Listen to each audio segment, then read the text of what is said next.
বাঙালির ১২ মাসে ১৩ পার্বণ। আর এই ছিল আমাদের নামকরা অতি জাগ্রত বাবা পঞ্চানন্দের মন্দির।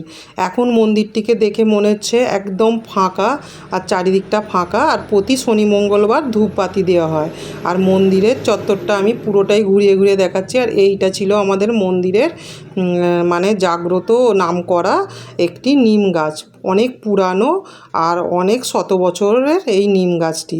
তবে এই বাবা পঞ্চানন্দের মন্দিরের সামনেই এই নিম গাছটি আছে। এই বাবার কাছে যে যা মানত করে তার সমস্ত মানত পূরণ হয়। তারপরে বাবার পুজো দিয়ে যায়, আর অনেক দূর দূরস্থান থেকে লোকজন এসে পুজো দেয়। তাই আমাদের চৈত্র মাসের শেষ সংক্রান্তির দিনে আমাদের চড়ক মেলা হয়।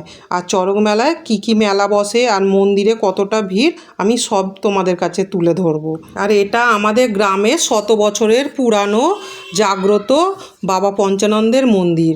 এই বাবা পঞ্চানন্দের মন্দিরে মানে যে যা মানত করে তো সব পূরণ হয় বলেই দিয়েছি। আর যাদের বাচ্চা হয় না তারাও যদি এই বাবাকে পুজো দিয়ে যায় আর বাবার নামে মানত করে তাদেরও বাচ্চা হয়। আর এটা আমাদের অনেক দূর দূরস্থান থেকে এই নাম সবাই জানে। তাই আমাদের এই চড়কের দিনে পুজো দিতে আসে সবাই, আর যার যার মানত পূরণ হয়।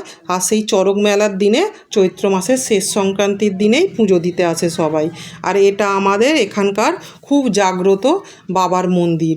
আর অনেক দূর দূরস্থান থেকে সবাই জানে আমাদের নামকরা বাবা পঞ্চানন্দের মন্দির। এই মন্দিরে এলে আর মনটাও খুব ঠান্ডা হয়ে যায়।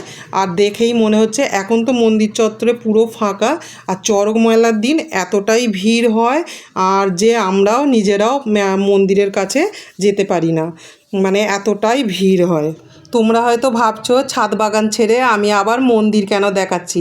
হ্যাঁ, আমি এটাও দেখাতে চাই আমার বাড়ির সামনে কি কি আছে। আর আমার বাড়ির সামনে অতি জাগ্রত মন্দির আছে, আরও অনেক কিছু গাছপালা আছে, নানা ধরনের জিনিস আছে, সেটাও আমি তোমাদের কাছে দেখাতে চাই। আর এ সমস্ত আমাদের গ্রামের ঐতিহ্য, আর আমি আমাদের গ্রামের ঐতিহ্যটাও তুলে ধরতে চাই। আর এই চড়ক মেলার শুরুটাও আমি দেখাতে চাই। এই যে এখন যেমন এই যে পুরো ফাঁকা গেট, এটা হচ্ছে চড়কের আগের দিনে, আর কোনো রাস্তায় লোকজন নেই, আর লাইটিংয়ে ঝলসানি হয়ে আছে, আর পুরো ফাঁকা। আর পরের দিনটাও আমি দেখাবো, এত ভিড়, এত মেলা বসেছে যে দেখে অবাক হয়ে যাওয়ার মতো। আর আমাদের এই তো এখন পুরো দেখতেই পাওয়া যাচ্ছে পুরো মেলা প্রাঙ্গণ বা রাস্তা পুরো ফাঁকা হয়ে আছে। আর চড়ক মেলার দিন এই বাবা পঞ্চানন্দের মন্দিরে এতটাই ভিড় হয়, এতটাই জাঁকজমক যে আমরাও নিজেরাও পাশ কাটিয়ে পুজো দিতে পারি না আর বাবাকে দর্শন করতে পারি না। আর মেলা প্রাঙ্গণটা দেখেই কি মনে হচ্ছে চারিদিকে অনেক অনেক মেলা বসে আছে। আর মেলাটা দেখেও কি মনে হচ্ছে বন্ধুরা তোমাদের, যে আমাদের এই চড়ক মেলা আমাদের অতি পুরানো জাগ্রত এই বাবা পঞ্চানন্দের মন্দিরের চড়ক মেলা। আর প্রত্যেকটা মেলা বসেছে, আর মেলাতে আমাদের অনেক দূর দূরস্থান থেকে অনেক লোকজন আসে, আবার 3 রাত কাটিয়েও যায়। আর আমার মেলার এই ভিডিওগুলো একটু দিতেই দেরি হয়ে গেল, কারণ বাড়িতে তো অনেক লোকজন এসেছিলো, আর লোকজনদের তো আপ্যায়ন করতে হবে, তার জন্য আমার চড়ক মেলার ভিডিওটা 3 দিন দেরি হয়ে গেল। আর ওই জন্যে আজকেই আমি তোমাদের কাছে তুলে ধরেছি।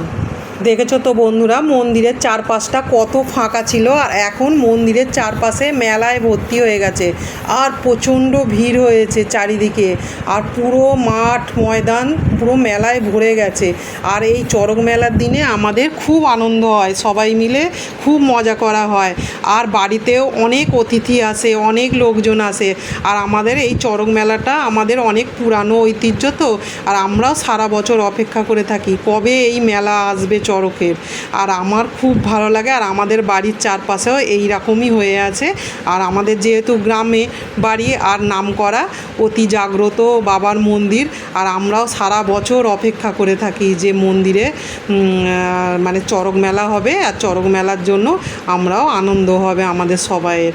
আর দেখেছো আমার পাশে ওইটি আমার মেয়ে আছে আর আমিও আছি, আর ওরম চারিপাশে এত মেলা বসেছে, এত মেলা বসেছে যে ধারণা করা যায় না। আর সমস্তটাই তোমাদের আমি দেখাচ্ছি। আর যেহেতু বাবার মন্দিরটা আগে দেখিয়েছি আর মন্দিরের পুরো ফাঁকা দেখেছি, রাস্তাও ফাঁকা দেখেছি, আর মন্দিরের চারপাশে দেখো এখন ভিড় হয়ে আছে।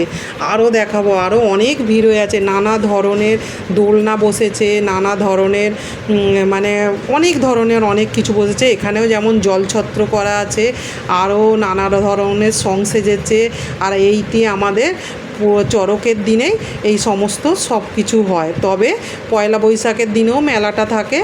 আর ওই জন্য বাড়িতে লোকজন থাকে তো, আর আমার মেলাটা এটা দেখাতে তোমাদেরকে দেরি হয়ে গেল, আর তাই আমি এই চড়ক মেলাটা তোমাদের কাছে দুদিন লেট হয়ে গেল, তাই তুলে ধরেছি।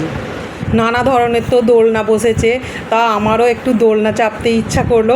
আমার মেয়েকে বললাম, মানা আমি ওই নাগরদোলায় উঠবো। মেয়ে বলল, না মা, তোমার বয়স হয়ে গেছে, তুমি নাগরদোলায় চড়তে পারবে না। তবু আমি জোর করেই উঠেছি, মেয়ে বারণ করা সত্ত্বেও। আর আমার তো খুব মজা লাগে, আর নানা ধরনের যেহেতু মেলাতে দোলনা বসেছে, আর দেখে খুব আনন্দও লাগছে, মজাও লাগছে, তাই মেয়ের সঙ্গে আমিও নাগরদোলায় উঠে পড়লাম। আর নানা ধরনের খাওয়ার জিনিসও খেলাম। আর ভিড় হয়ে আছে। আমার মেলা প্রাঙ্গণটা দেখো, প্রচণ্ড মেলা বসেছে। আর এই আমাদের চড়ক মেলার এটা খুব ভালো মানে নামকরা মেলা। আর এখানে যাত্রার অনুষ্ঠান হয়, আরও অনেক কিছু হয়। আর এখানে জলছত্র করা হয়, নানা ধরনের সং সাজানো হয়। তবে এই যাত্রার অনুষ্ঠানটা কিন্তু বাবার মুখ দিকেই মুখ করা আছে। আর এখানে নানা ধরনের সন্ন্যাসী আছে, সন্ন্যাসীর ঝাঁপ হয়, মানে নানা ধরনের কাজকর্ম হয়। তারপরেই পয়লা বৈশাখের দিনে নানা ধরনের খাবার আইটেম, আর তো হবেই খাবার আইটেম শুরু। আর এই ছিল আমাদের চড়ক মেলা পরের দিনের পয়লা বৈশাখে নানা ধরনের আইটেম চলছে, মাংস, fried rice, pulao, plain rice, সব নানা ধরনের খাবার।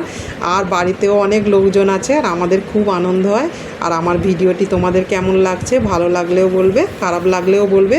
আমার বড় ভিডিও দুদিন দেরি হয়ে গেল, যেহেতু বাড়িতে অনেক লোকজন এসেছিলো, তাই ভিডিওগুলো দিতে পারছিলাম না। আর ওই জন্য আমার একটু লেট হয়ে গেল, ভিডিও দেওয়া যাচ্ছিল না। আমি আজকে আবার বড় ভিডিও শুরু করেছি। আর এই যে পয়লা বৈশাখের দিনে খাবার আইটেম, এই ছিল আমাদের পয়লা বৈশাখের দিনে মেয়ে জামাই নিয়ে সবাই মিলে আনন্দ করে খাওয়া দাওয়া হচ্ছে। আর আমার ভিডিওটি যদি ভালো লাগে একটু লাইক, কমেন্ট, একটু সাবস্ক্রাইব করে পাশে থাকবে। আর এই আমার ভিডিওটি কেমন লাগছে কমেন্টে বলবে। আর এই ছিল আমাদের পয়লা বৈশাখে কী আইটেম হয়েছে, আর সবাই মিলে আনন্দ করে খাওয়া হচ্ছে। তবে আমি ভিডিওর সামনে আসতে পারছিলাম না, মেয়ে জামাই তোমাদের দাদাকেও খেতে দেওয়া হচ্ছে। তাহলে আমাদের চৈত্র মাসের শেষ সংক্রান্তির চড়ক মেলা আর পয়লা বৈশাখের ভিডিও দেখালাম। ভালো থাকবে, সুস্থ থাকবে, টাটা।